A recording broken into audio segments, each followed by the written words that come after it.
me and my team, we basically take your ideas and we design new products that can help your growers be more successful.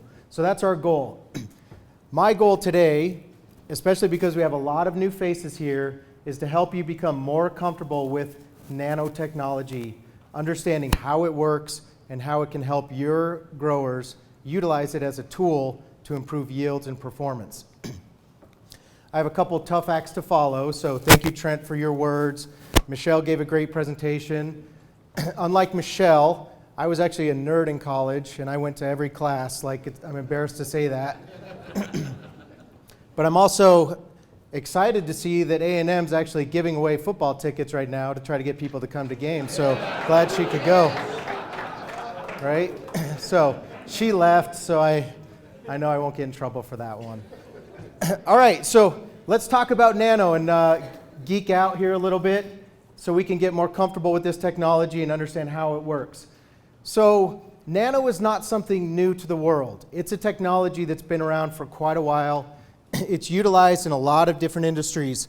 And so up here, I have some electron micrographs showing different nanostructures that are utilized across different industries. And as you can see, there's a lot of differences here in these types of materials and how they're utilized.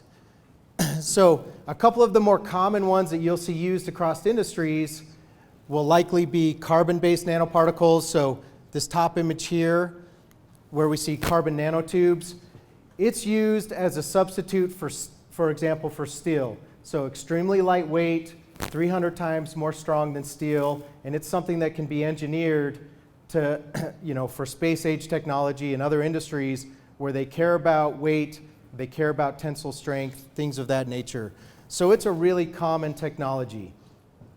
Another one that's also very common, and you guys will hear about metal nanoparticles because we have a lot of other companies coming out with iron-based nanoparticles or other zinc-based nanoparticles. So metal-based nanoparticles are becoming more and more common.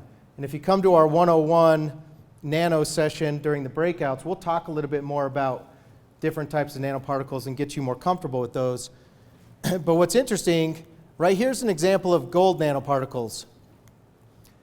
And as you see these test tubes full of different concentrations of gold nanoparticles, what colors do you see there? Does anybody see gold? So what's really interesting when we start to work at the nano scale is you actually start to change the chemical and physical properties of these particles, and gold at the nano level no longer is the color gold. It actually changes colors. And that's what's novel about nanotechnology is as you get to that scale, which we'll talk a little bit more about, you actually change physical and chemical properties of particles or materials, and you can make them perform very, very effectively. And then lastly, the other probably third most common product or use of nanoparticles is going to be in pharmaceuticals. And so you tend to have these ceramic nanoparticles here that are utilized as drug delivery mechanisms. And what's nice about this, it's very similar to how we're utilizing them in agriculture. So pharmaceuticals are being engineered with nanoparticles because they can more precisely deliver technology to your gut, both in humans and in animals. And it's a very similar mechanism to what we do in agriculture. And so we can learn a lot from pharmaceuticals and take that technology and bring it to ag to increase uptake and crop performance. So just high level, a little bit of a difference between different types of nanoparticles. So let's talk a little bit about the nanoscale. So for reference, 1 nanometer is 1/1000th of a meter, which is really hard to wrap our head around, right? 1/1000th of a meter, so approximately 3 feet. But to put it in perspective, if we start here with probably the smallest crop that anybody here would farm would be grass. You have a leaf blade of a typical grass plant that's approximately 1,000,000 nanometers wide. So 1,000,000 nanometers wide for this particle. Then you get to clay particles here. Clay particles are the smallest soil particles, right? Sand, then silt, then clay. So really small, microscopic type particles. 2,000 nanometers in size on average for a clay particle. And then we get into things like leaf cells. So a leaf cell on average will be anywhere from around 20,000 nanometers down to about 1,000 nanometers, so still relatively large on the nanoscale. And then we get into fun things like, everybody recognize this guy? This virus we learned about for a couple years, right, and saw every day on the news. COVID virus. And that's around 100 nanometers. Where we live with Aqua-Yield's nanoparticles is in this range right here, between 100 nanometers and 10 nanometers. That's the sweet spot that we design and engineer most of our nanoparticles to live, and we'll talk through why that's important. But there's some other things that are smaller than our nanoparticles that you all work with every day. You may just not realize it. Things like glyphosate, common herbicide, is about 2 nanometers in size. The molecule urea is going to be about 0.36 nanometers in size. And then a water molecule is even smaller, about 0.1 nanometers in size, right? So does this help you guys understand the nanoscale at all? It's confusing, right? Still really too hard to comprehend. So I think I have a little tool here that I'm going to utilize. Anybody here, can you guys catch? I don't want to knock over anybody's drink. If you had a beer or something, it'd be more nerve-wracking. Okay? Who wants one? Okay? So what am I throwing out here? I don't play basketball, I play baseball, just in case you're wondering. So tennis ball, right? Tennis ball, anybody else? This will keep you busy, right? One more? Way in the back. I got to watch out for the lights.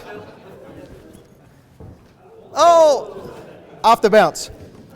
All right, I got a couple more. If I see you snoozing, I'm going to peg you, okay?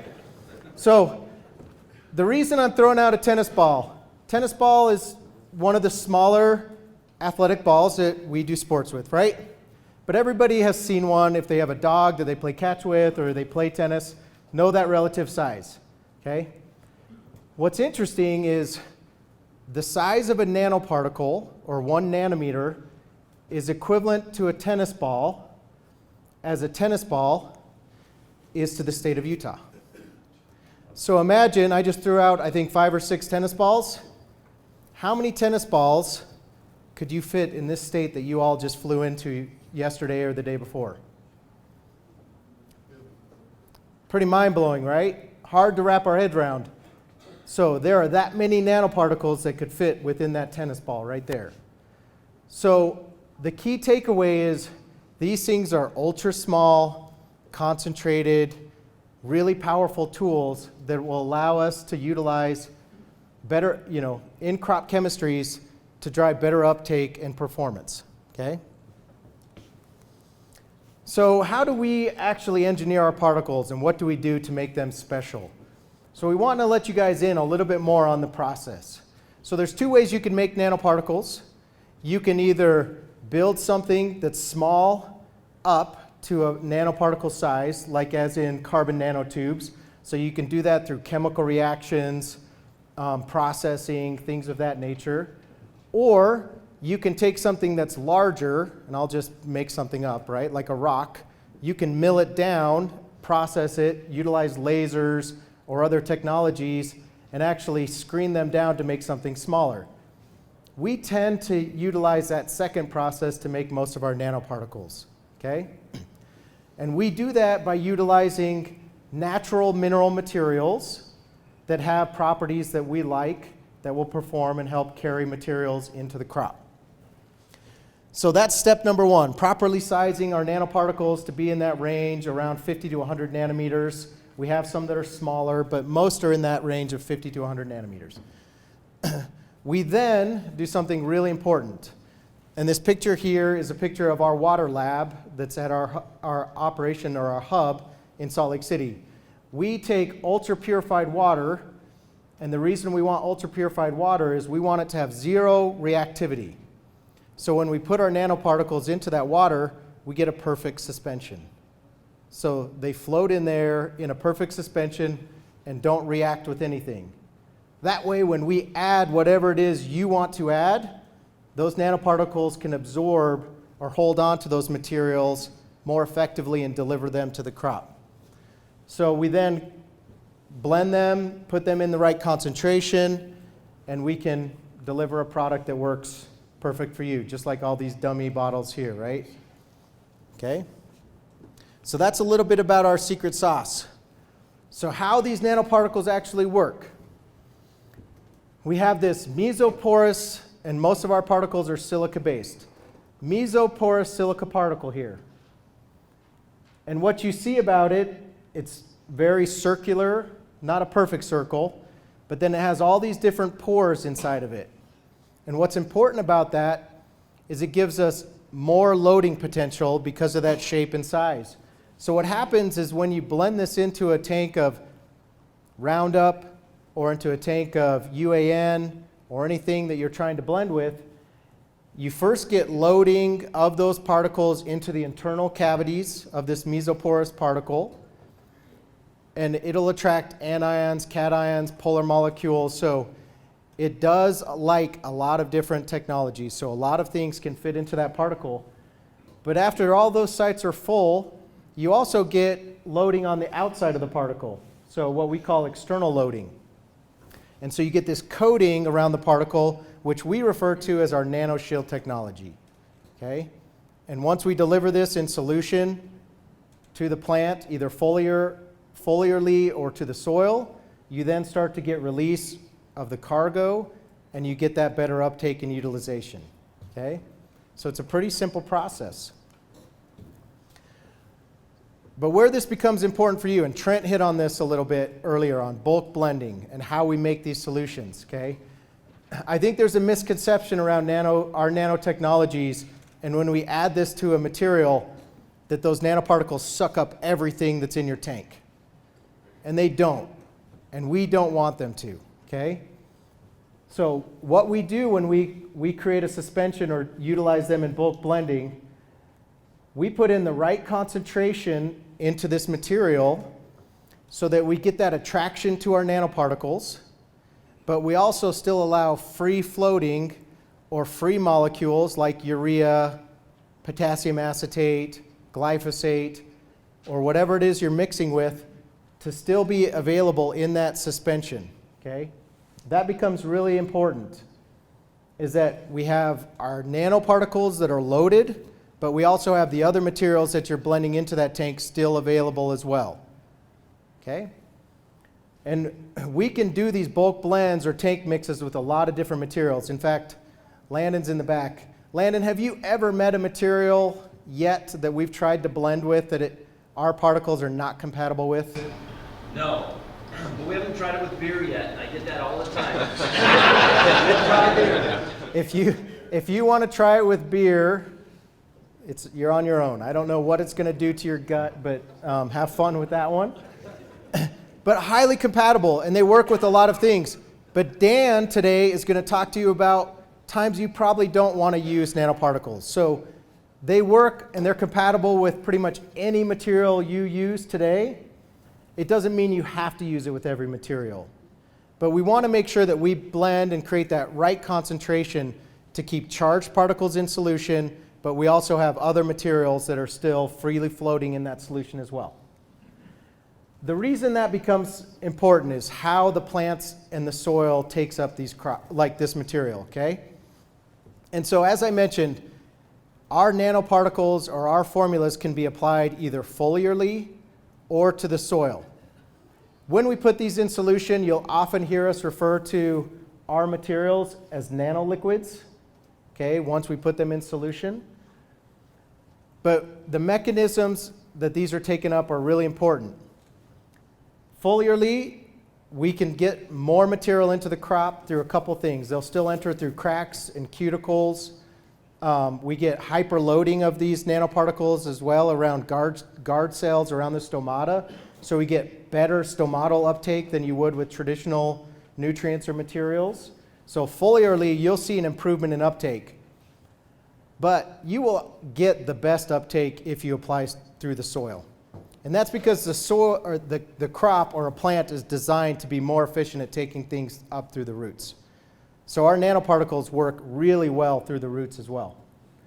And so we'll go through the mechanism of how these get into the root, but just remember, these are small nanoscopic materials that can move down through the rhizosphere or into the soil, get close to those roots, interact, and be taken up.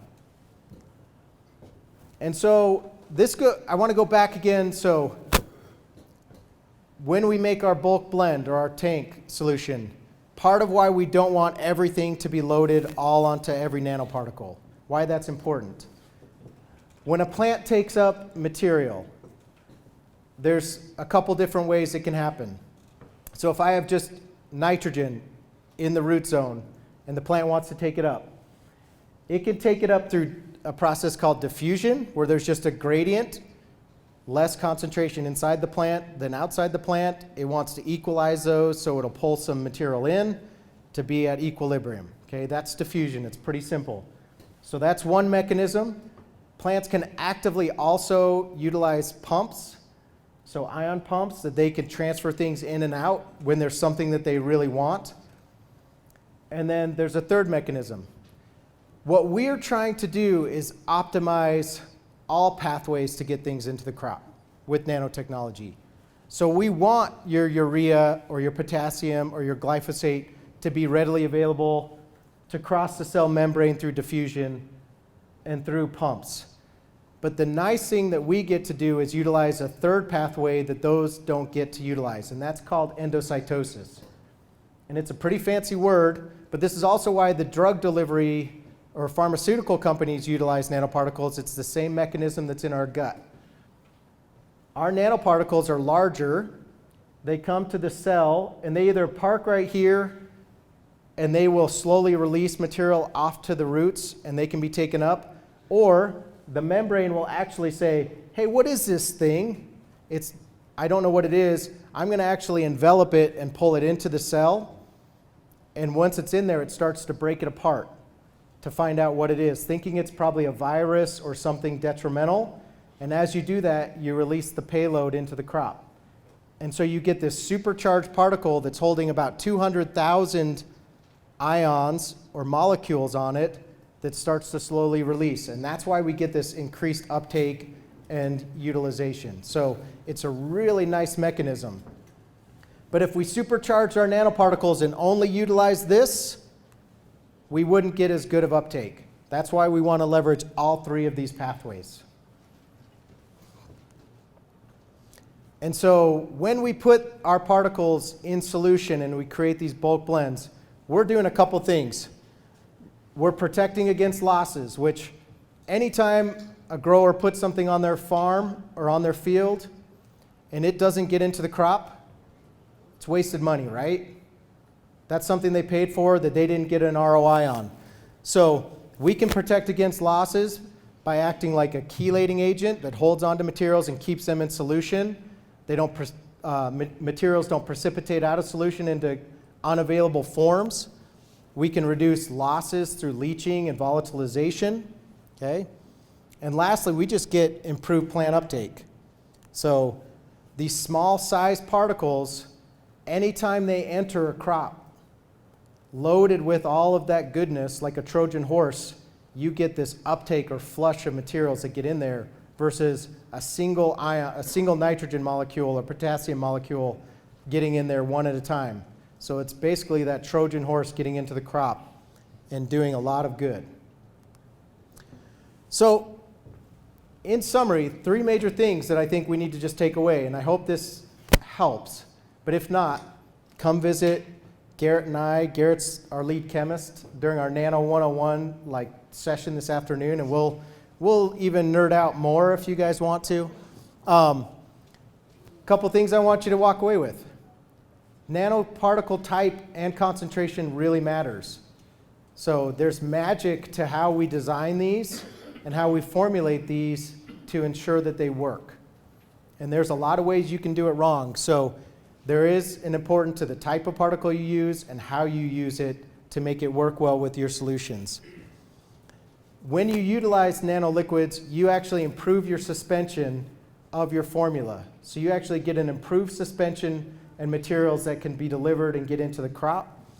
And then lastly, applying your products either foliarly or through the soil will enhance uptake, yield, and performance for whatever it is you're trying to deliver. I think that's it for me.